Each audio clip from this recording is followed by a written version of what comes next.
Bismillahirrahmanirrahim. Kita masih melanjutkan yang kemarin al-khafidu dan ar-rafi'u.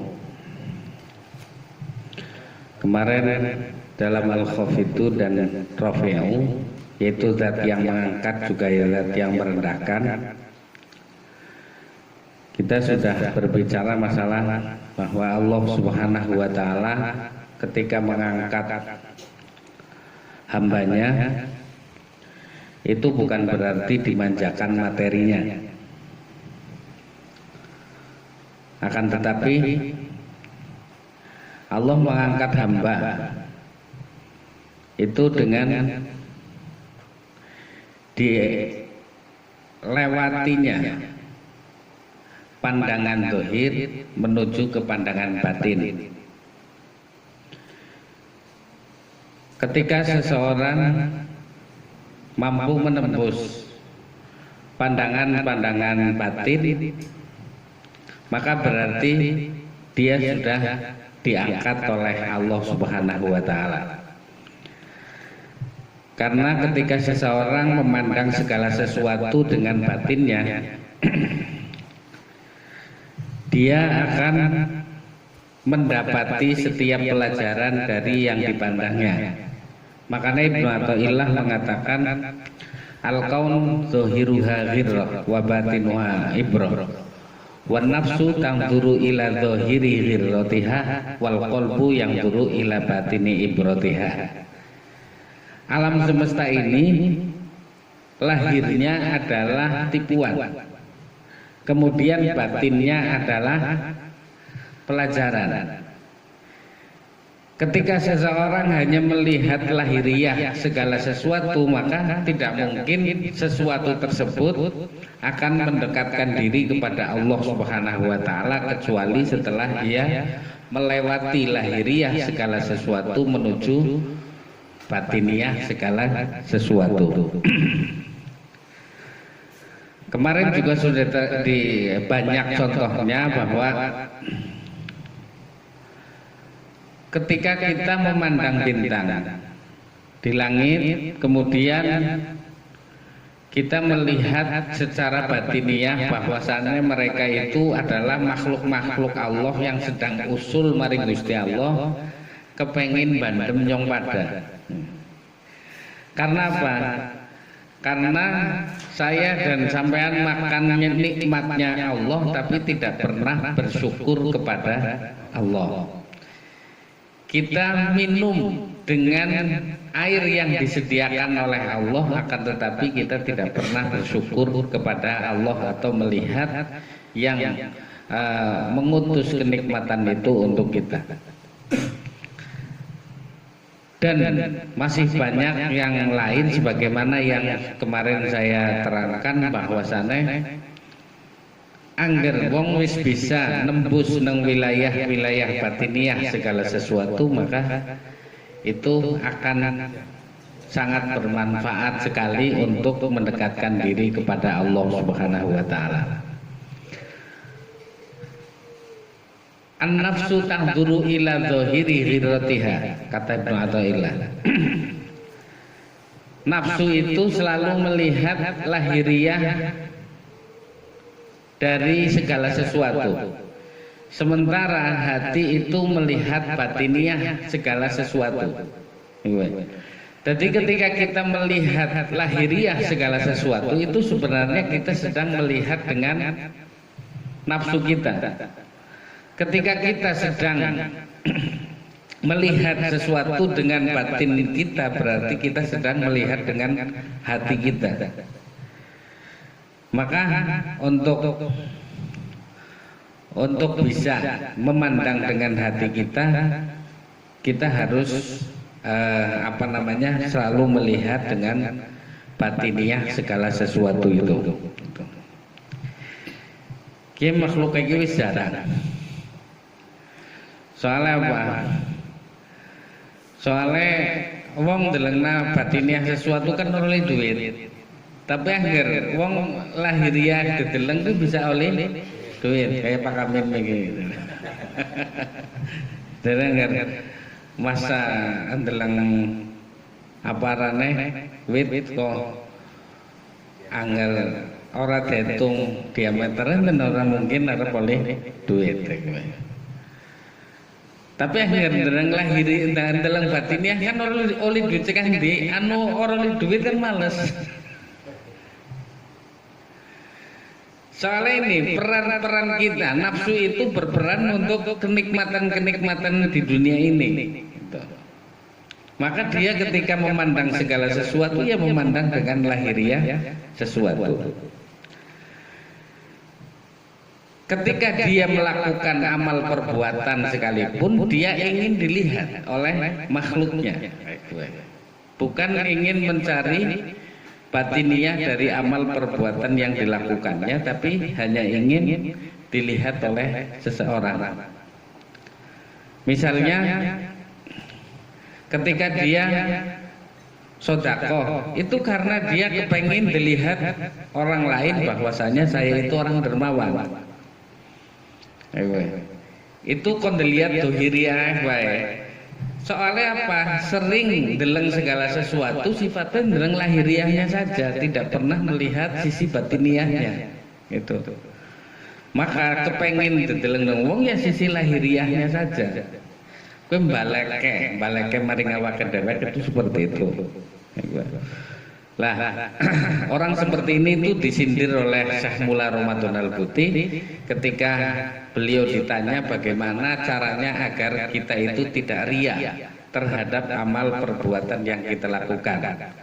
Beliau kemudian menjawab, adakah seseorang yang lebih pantas diperlihatkan amal perbuatan kita selain Allah Subhanahu wa taala? Jawabannya itu sambil ngecek. Aneh temen amal perbuatannya esi kepengin dideleng nang wong liya ora cukup dideleng nang Gusti Allah. Akeh-akeh kan ora cukup.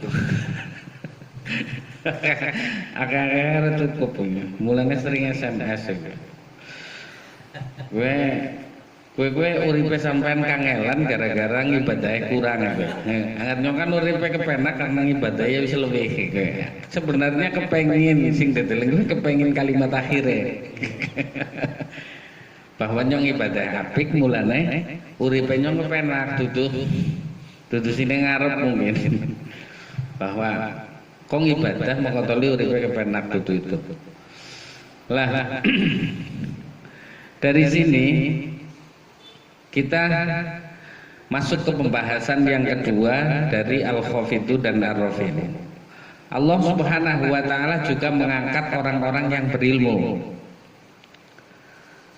Sebagaimana yang Allah katakan dalam firman-Nya, yarfa'illahu alladzina amanu minkum walladzina utul ilma darajat. Allah mengangkat orang-orang yang berilmu dengan dan orang-orang yang beriman dengan beberapa derajat. Kenapa Allah mengangkat orang yang berilmu dan orang yang beriman dengan beberapa derajat? Karena Allah itu alim. Angger seorang hamba weruh bahwasane Gusti Allah itu alim, maka dia akan bertahakkuk, akan mewujudkan dirinya untuk menjadi orang alim juga. Itu berarti dia akan karena menungsa itu fitrahnya ingin menjadi sebagaimana yang dimiliki oleh kekasihnya, maka ketika Allah menjadi kekasihnya dan Allah Maha Alim, maka dia akan bercita-cita untuk menjadi orang yang alim. Itu. Lah, orang yang alim ini tentu banyak banget. Ada alim dalam biologi, ada alim dalam fisika, ada alim dalam kimia, ilmu matematika, ilmu kedokteran, biologi dan lain sebagainya. Lah, ada juga yang alim dalam ilmu agama, dan ilmu agama juga dibagi-bagi. Ana wong sing ahli tafsir, ana wong sing ahli fikih, ana wong sing ahli tasawuf, ana wong sing ahli mantek, ana wong sing ahli balaghah, ana wong sing ahli syair, ana wong sing ahli dakwah, ana wong sing ahli ini itu dan lain sebagainya. Ana sing ahli bid'ah. Nah, kenapa kita ingin menjadi orang yang alim? Karena orang mungkin Gusti Allah kuwe ngangkat kekasih ya untuk menjadi kekasihnya kecuali orang yang pinter. Jadi orang mungkin Gusti Allah mengangkat kekasih kecuali dari orang yang pinter. Jikalaupun Allah mengangkat kekasihnya menjadi mengangkat hambanya menjadi kekasihnya, dia akan dipinterkan setelah itu. Jadi langkah wali-wali Gusti Allah sing goblok. Mesti kabeh pinter soalnya pas lagi diangkat waktu goblok, kemudian waktu kuwe teh pinterna.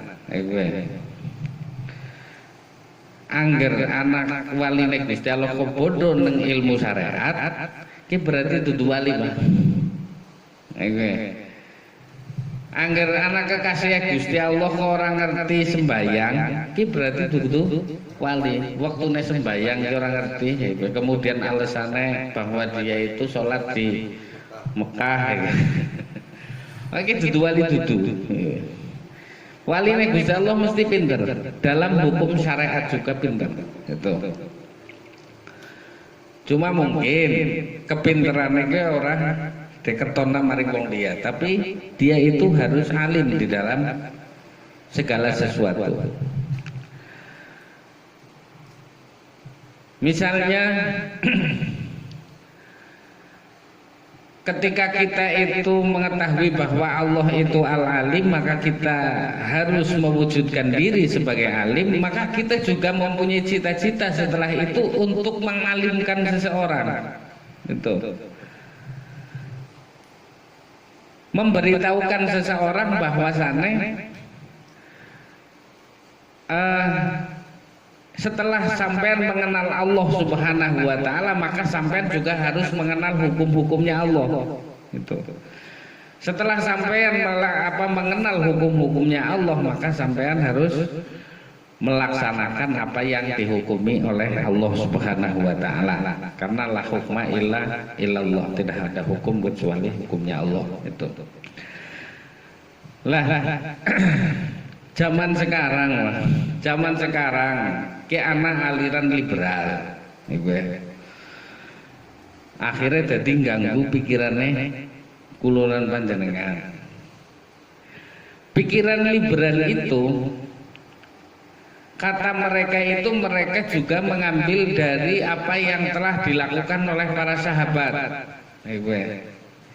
Sahabatnya Kanjeng Nabi yang bernama Sayyidina Umar itu pernah menerjang nas Al-Quran untuk melaksanakan pendapatnya sendiri, katanya itu.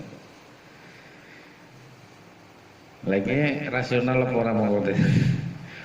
Lah, karena alasan seperti ini kaum liberal melihat bahwa kemaslahatan itu muqaddamun alan nas, bahwa kemaslahatan itu lebih dikedepankan daripada tekstual, daripada nas. Ini berlaku di 5 hukum yang dilakukan oleh sahabat Umar bin Khattab. Satu, itu adalah ketika beliau memutuskan bahwa orang yang mencuri ketika tidak sampai senisab tidaklah boleh dipotong tangannya. Itu.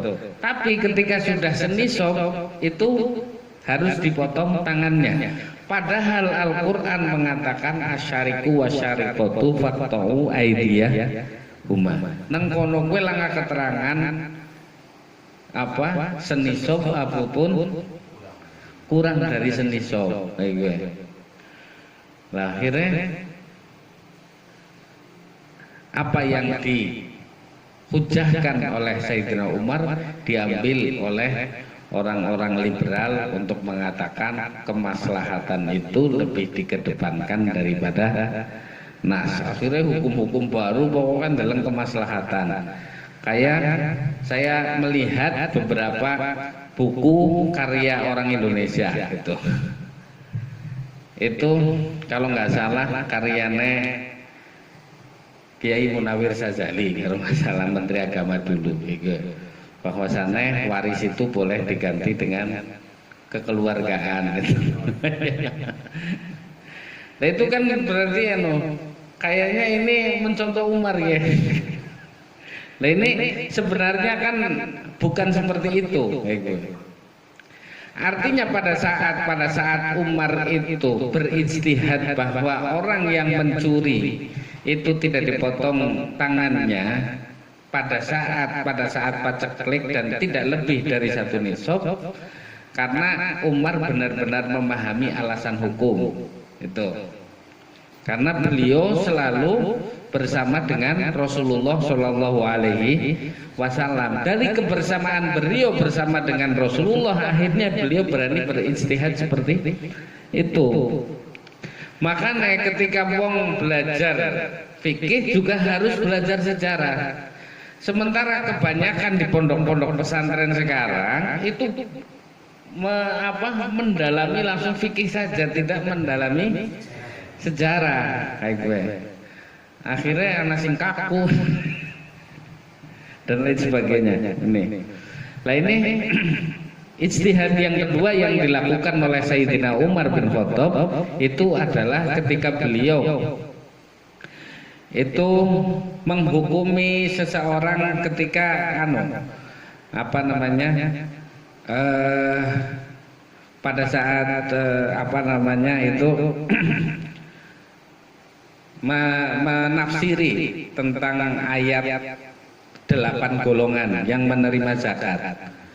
8 asnaf yang menerima zakat. 8 asnaf yang menerima zakat itu sahabat Umar membuang salah satu di antara 8 yang akhirnya diberlakukan hanya 7 pada saat kepemerintahan Umar bin Khattab, yaitu mu'allafah qulubuhum, orang yang dilunakkan hatinya tidak ada yang diberikan pada saat Umar menjadi khalifah. Lah berarti apakah Umar ini menantang nas? Tidak, sebenarnya Umar itu mengetahui ilat alasan daripada 8 golongan ketika diberikan yang harus diberikan zakat. Bahwasanya pada saat itu tidak ada alasan untuk memberikan zakat kepada mu'alafah qulubuhum, karena akeh wong bersembunyi di dalam keburukannya masuk maring Islam kon kira oleh bagian daripada zakat. Dan pada saat Umar itu ilatnya sudah selesai. Karena apa? Karena Islam pada saat itu sudah kuat itu. Nah ini yang perlu, makanya ada undang-undang ketika ingin menjadi orang yang pembaharu di dalam fikih, paling ora memahami kitab. Salah satunya adalah Jam'ul Jawame atau kitab Dhawabitul Maslahah fi Syariatil Islamiyah, atau memahami kitab Fiqhul Aulawiyat Yusuf Qardawi dan lain sebagainya, sehingga untuk memutuskan sebuah hukum itu tidak karepe dewek. Akeh sing karepe dewek jawabane ndean. Sing penting anulah. Oh kan yang penting kaya anggar nang Wahabi kan tok. Nang Wahabi kuwi bid'ah kabeh. Tapi nang NU kuwi lah sing bid'ah, aneh banget. Nah ini adalah lah ketika kita bisa, pasti orang seperti itu akan diangkat oleh Allah Subhanahu wa taala derajatnya baik di dunia maupun di akhirat. Ini Allah Subhanahu wa taala juga berfirman, hal yastawil ladzina ya'lamuna wal ladzina la ya'lamun. Tidaklah sama antara orang yang tidak berilmu dengan orang yang berilmu. Karena sampean secara kenyataan di luar juga sampean bisa melihat bahwa orang yang berilmu pasti lebih dimuliakan daripada orang yang tidak berilmu. Makanya saking muliane ilmu, Ali bin Abi Thalib mengatakan bahwa ana abduman alamani harfan, aku adalah hamba orang yang mengajarkan kepada saya satu huruf. Kemudian anggar wong-wong luar juga, di luar Islam itu banyak sekali orang yang mementingkan ilmu karena saking hebatnya pengaruh ilmu, derajatnya ilmu. Maka kayak Sokrates juga mengatakan hanya satu hal yang saya ketahui, bahwasanya saya tidak mengetahui apa-apa. Lah aneh anggar wong Islam sing ngomong wong Sokrates bembu wong apa ya. Tapi ngomongnya hanya satu hal yang saya ketahui, bahwasanya saya tidak mengetahui apa-apa. Wis ora belajar apa-apa. Ngomong aku bisa apa-apa.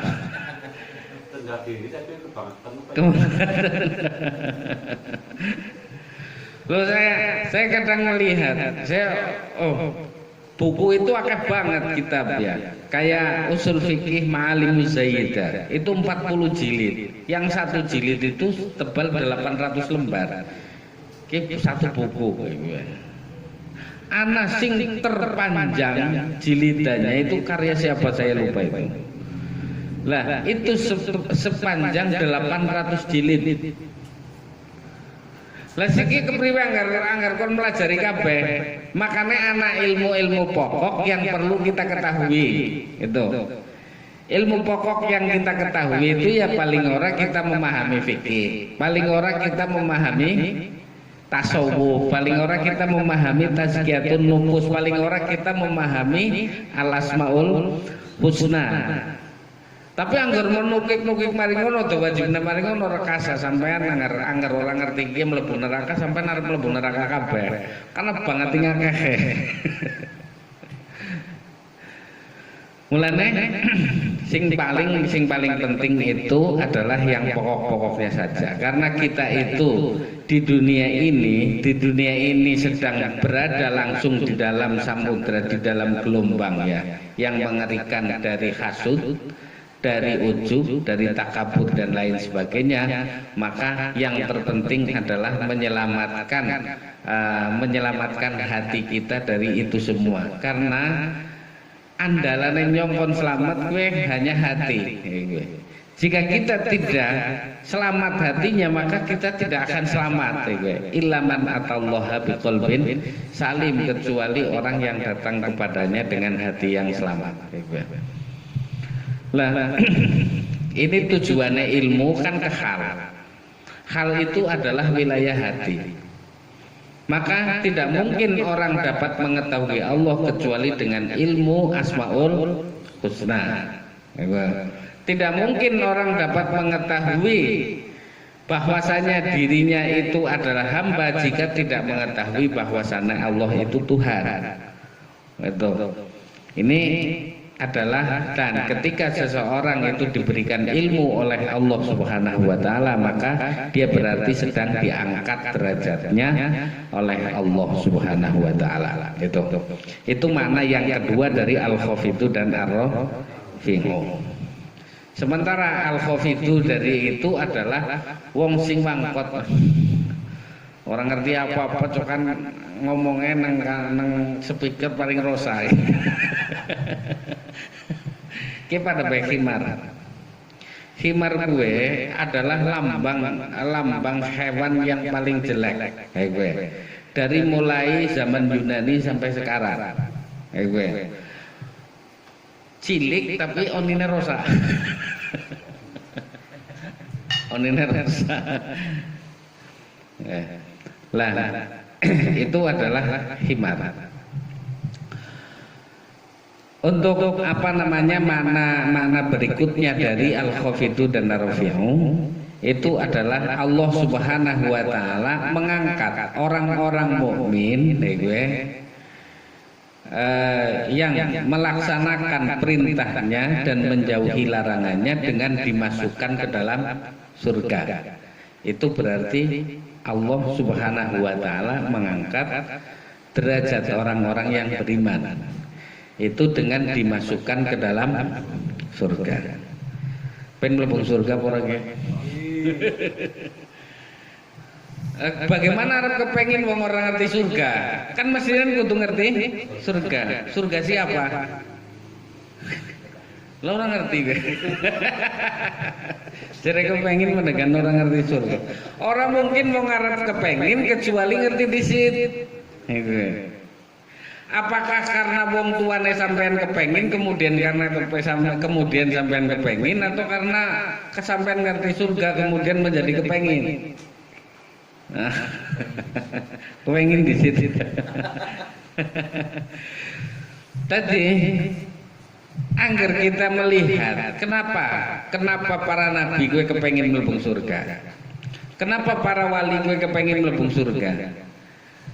Bahkan Robiah Al-Adawiyah itu walaupun wong-wong gue pada mengira atau meyakini bahwasannya Robiah itu orang yang tidak menginginkan surga, itu adalah salah. Itu Robiah Al-Adawiyah dalam banyak doanya itu memohon kepada Allah Subhanahu wa taala untuk diberikan surga. Itu. Hanya saja ada sebuah munajat yang dilakukan oleh Robiah Al-Adawiyah bahwasanya dia itu pernah mengatakan dalam munajatnya, ya Allah, jikalau ibadahku karena surga, maka tutuplah seluruh pintu surga. Jikalau aku beribadah karena takut neraka, maka masukkanlah saya ke dalam neraka. Sampeyan wani ndonga kayak gitu ya. Dongane sing wani ilah-ilah stulil. Asyik. Tapi dongane kon munajate kaya Robi Al-Adawiyah ya ora kuat ora ya. Wong ternyata sih ngibadah gue karena kepengen mlebu surga ataupun karena kepengen diselametna sekang neraka. Gue. Lah ini arane wong sing transaksional. Gue. Karena biasa uripe dagang. Akhirnya ngibadah pun didol. Gue. Biasa uripe dagang ibadah akhirnya didol.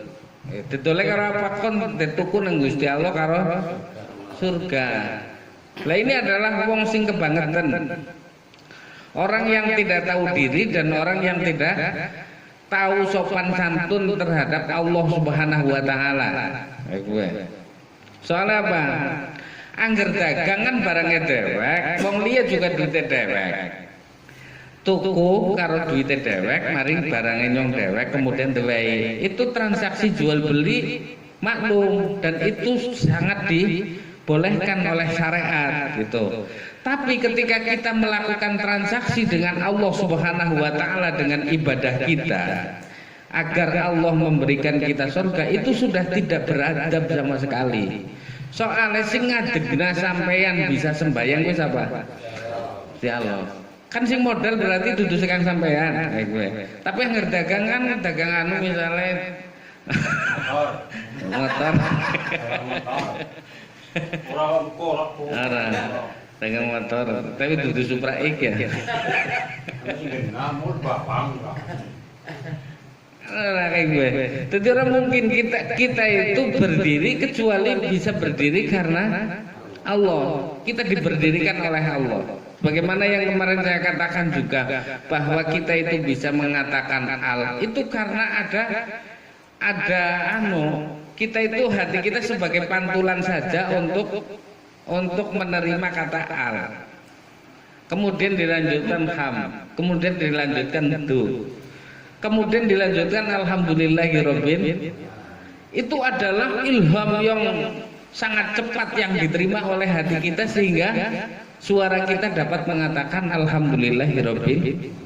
Berarti ketika kita berdiri kemudian membaca takbir, kemudian membaca Al-Fatihah, membaca iftitah, membaca suratan dan akhirnya ruku, semuanya itu dimodali nang Gusti Allah.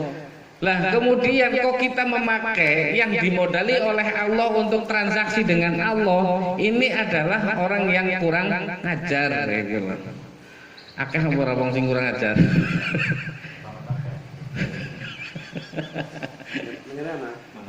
Nang kene ana lho.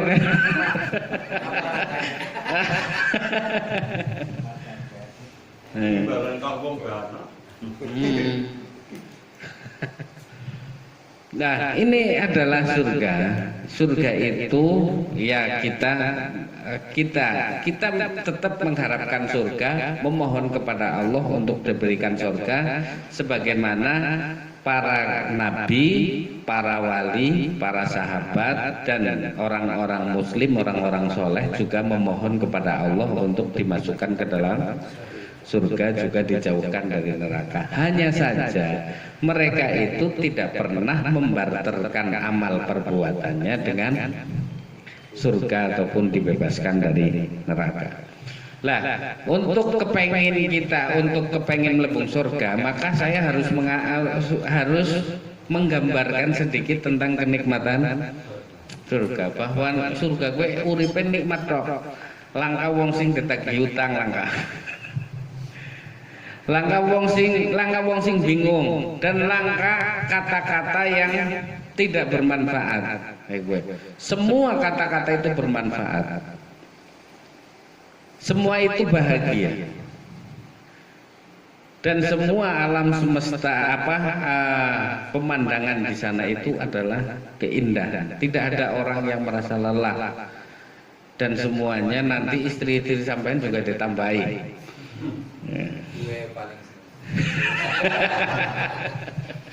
Ditambahin orang mung siji, orang mung ditambahi siji tok, tapi ditambahin 30 sangat. Lah ini, tapi menurut Ibnu Taimiyah, bahwasanya Ibnu Taimiyah itu bisa menjadi rujukan kita. Kenapa? Dia walaupun menjadi rujukan Wahabi, tapi dia tetap bisa menjadi rujukan kita sebagaimana sering juga Syekh Wahbah Suhaili itu merujuk dari Ibnu Taimiyah, bahwasanya walaupun banyak sekali kenikmatan-kenikmatan yang ada di dalam surga, akan tetapi kenikmatan yang tertinggi di dalam surga adalah melihat Allah Subhanahu wa taala. Tapi kemudian orang yang besok di akhirat akan terhijab oleh Allah Subhanahu wa taala, kowe angger esih deleng anak, esih deleng nyong, nyong sing lakukna, nyong sing sembayang, nyong sing maca Quran, bukan karena anugerah Gusti Allah kemudian kita bisa membaca Al-Quran, ataupun karena karena anugerah Gusti Allah kita bisa sholat. Wong kok esih nyong kabeh itu arep dihijab walaupun besok di akhirat. Nah ini paling sulit ya, karena banget ini. Angger bapane nyong karena dheweke ora duwe andalan, akhirnya maring bapane kan. Angger bapane nyong ora babat Islam nang kene. Kayane wong Jembarang ya. Angger bapane nyong ora bangun masjid. Akhirnya kayak gue, karena dia sendiri tidak mempunyai andalan amalan yang bisa diperlihatkan kepada orang lain itu. Nah itu kenikmatan surga yang tertinggi adalah melihat wajah Allah Subhanahu wa taala. Pada saat seorang hamba melihat Allah itu di sini karena rindu kita untuk melihat wajah Allah Subhanahu wa taala bi ghairi kaifin, tanpa kaif. Sampai misalnya kayak gini, ana wong unggal dina dijujuki nang kantor pos panganan sing enak-enak, kadang petai sambel, kadang ayam goreng, unggal dina kayak gitu terus. Tapi sampean ora weruh sapa sing jujuki, kan sampean penasaran, rindu aku kepengen ngomong terima kasih, kan itu.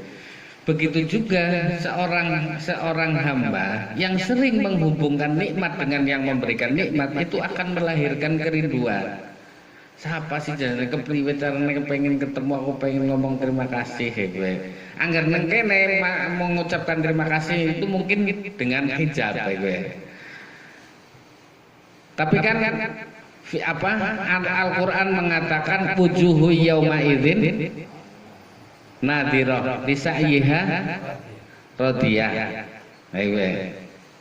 Iya ya, wujuhu yauma idzin nadhirah lisa'yiha radiyah. Pokoknya pada hari kiamat itu pada besok di akhirat seorang akan melihat Allah. Makanya dalam sebuah hadis itu dikatakan bahwasannya wong ketika melihat Allah besok di akhirat gue matane arep mlebu maring atine selama 80 tahun. Artinya wis ngono bahagiane terus 80 tahun ora mandeg-mandeg gitu. Lah ini kenikmatan yang ada di dalam surga itu seperti itu. Karena apa? Kita akan dipertemukan dengan Allah akan memperlihatkan kepada kita. Lah pada saat itu kita akan memohon kasih sayang dari Allah Subhanahu wa taala karena kerinduan kita. Anak kepengen minum mana wedang, siapa janjane kan Gusti Allah. Tapi aku kepengen mengenal Allah dan lain sebagainya. Ini adalah agar kita itu merindukan akhirat karena di akhirat itu karena kita akan melihat Allah Subhanahu wa taala sebagai nikmat tertinggi sebagaimana yang dikatakan oleh orang-orang soleh sebelum kita. Itu. Nah kemudian sebaliknya adalah neraka. Neraka itu adalah tempat yang mengerikan. Ini Gusti Allah nek kepengin merendahkan itu akan seorang hamba akan dimasukkan ke dalam neraka. Bacine ya wis ngepol panasnya luar biasa. Dipanaskannya neraka sebagaimana yang terdapat di dalam hadisku selama 3000 tahun.